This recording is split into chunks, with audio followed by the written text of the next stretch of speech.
Another issue that you hear a lot about, especially today, is immigration and immigration policy, and even the whole idea of the welcoming the stranger, the Good Samaritan. Obviously, our present Holy Father has spoken about this kind of thing with migration, and people see that as a very, very important issue. How does that, is that a non-negotiable, or what is it? Well, the thing is, it participates in non-negotiables. Obviously, is how we to treat other people. But in a very clear address which Pope Benedict gave to the European Parliament, he sets out what the non-negotiables are as a concrete norm. He says that they have to do with the life and the dignity of life. It has to do with the family, and that would, of course, include the sexual issues, the gender ideology, and many other things. It would include something like a case of rape. The other thing would be, the third thing is the right of the parents to raise their children. Now, that's from a particularly Catholic perspective, but it's also from the natural law perspective, and it encompasses the freedom of conscience and rights of conscience altogether.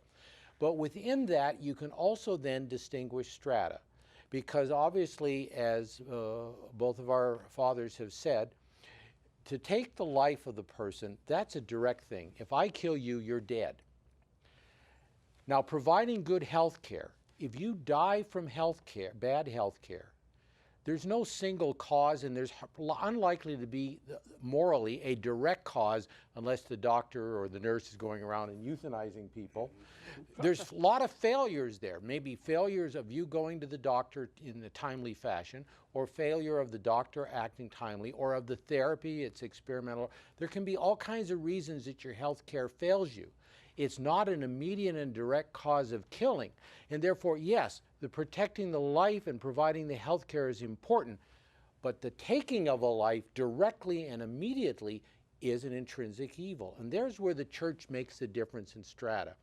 So the immigrant who has a certain rights, for instance, the church talks about the right of migration, but also the right of the country to have a controlled and organized migration. It talks about those things. And the treatment of the migrants has to do with protecting their dignity. But the violation of that dignity does not equal the taking of a life. So you, in proportion, and this is that proportionalism or consequentialism I talked about, the proportion there between health care and abortion, you know, if you're weighing them, it's like this. Right. Abortion's grave, health care can be grave, but usually by virtue of multiple failures of people to do the right thing at the right time.